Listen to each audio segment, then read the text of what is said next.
You're doing something right now that's making you weaker. Every single day, you're destroying your own discipline without even knowing it, and everyone around you can see it. Here's what's really happening. You think discipline is about willpower. You think it's about grinding harder, pushing through pain, and forcing yourself to do things you hate. You've been taught that discipline means suffering, that real discipline looks like punishment, that if it doesn't hurt, it doesn't count. This is exactly what's keeping you soft. You're treating discipline like a muscle you can exhaust instead of a system you can optimize. You're relying on motivation instead of building automatic behaviors. You're making discipline harder than it needs to be, then wondering why you keep failing. Every time you white-knuckle through another day, you're actually training yourself to associate discipline with misery. Your brain learns to resist it. Your willpower gets weaker, not stronger. This happens because you've been sold a lie. Society glorifies the struggle, the grind culture, the idea that suffering equals success. But here's what nobody tells you about truly disciplined people. They don't rely on willpower. They don't fight themselves every day. They've built systems that make discipline automatic. They've removed the friction, not increased it. The people you think are naturally disciplined aren't more motivated than you. They're just not fighting the same battles you're fighting every single day. It's quite simple, really. Discipline isn't about force. It's about design. Here's the first harsh truth nobody will tell you. Your environment is stronger than your willpower. If you're trying to eat healthy while keeping junk food in your kitchen, you're setting yourself up to fail. If you're trying to wake up early but your phone is next to your bed, you're fighting a losing battle. Stop trying to overpower your environment. Design it to support the person you want to become. Remove the friction from good choices. Add friction to bad ones. Second truth. Small actions compound faster than big gestures. You think discipline means doing something massive every day? Wrong. It means doing something small every day without fail. One push-up is better than planning a 2-hour workout you'll skip. One page read is better than buying books you'll never open. 1 minute of meditation beats an hour-long session you'll quit after 3 days. The goal isn't to impress anyone. It's to build the neural pathway that says you do what you say you'll do. Third truth. Your identity shapes your actions more than your goals. Stop setting goals. Start becoming someone. Don't say you want to lose weight. Become someone who moves their body daily. Don't say you want to read more. Become someone who reads. Every small action is a vote for the type of person you are. You're not trying to achieve something. You're trying to prove something to yourself. That you are the type of person who follows through. Fourth truth. Discipline is actually about saying no, not yes. Everyone focuses on what disciplined people do. Nobody talks about what they don't do. They don't negotiate with themselves. They don't make exceptions. They don't have internal debates about whether today is different. When the system says no, the answer is no. No discussion, no bargaining, no special circumstances. This isn't harsh. It's liberating. Decision fatigue is what kills discipline. Remove the decisions.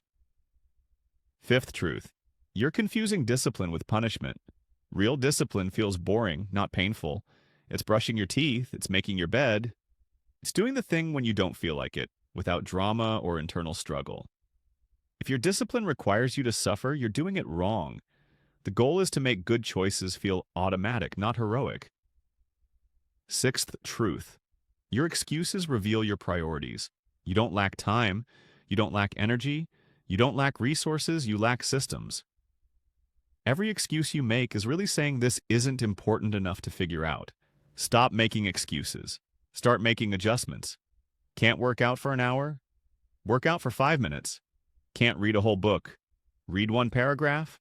Can't meal prep on Sunday? Prepare one meal. The excuse is never the real problem. The real problem is you're waiting for perfect conditions that will never come. Seventh truth. Discipline without direction is just busy work. You can be perfectly disciplined at the wrong things. Getting up at 5 a.m. means nothing if you're not using that time effectively. Working out every day means nothing if your nutrition is garbage. Reading every day means nothing if you're reading the wrong books. Discipline without strategy is just organized procrastination. Know why you're doing what you're doing. Eighth truth, your feelings are not facts. You don't feel like doing it. So what? You don't feel like going to work either, but you do it. You don't feel like paying bills, but you do it. You don't feel like following traffic laws, but you do it. Feelings are temporary. Systems are permanent. Stop consulting your feelings about what you should do. They're not qualified to make that decision. Ninth truth. Perfection is the enemy of consistency. You missed one day, so you quit for a week. You ate one bad meal, so you wrote off the whole day. You skipped one workout, so you abandoned the routine. This is emotional thinking, not logical thinking. One mistake doesn't erase previous progress. One bad choice doesn't require 10 more bad choices. Get back on track immediately. Don't wait for Monday. Don't wait for next month. Don't wait for perfect conditions. Start again right now. 10th truth. Most people quit right before the breakthrough. The first 2 weeks feel impossible. The next 2 weeks feel hard. Around week 6, something shifts.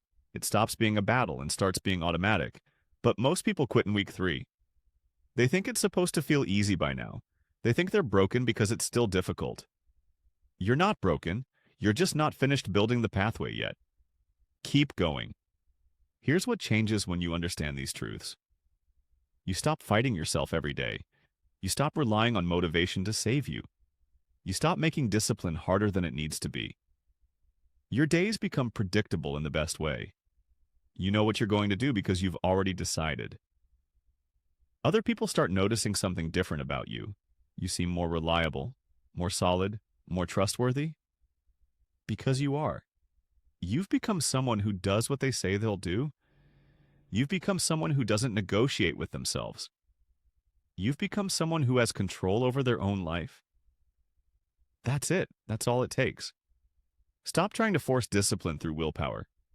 Start building systems that make discipline automatic. Stop fighting your environment. Design it to support you. Stop making exceptions.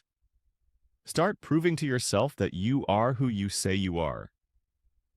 Most people won't do this. They'll keep looking for the magic motivation that never comes. They'll keep making discipline harder than it needs to be. That's why they stay weak. That's why you won't.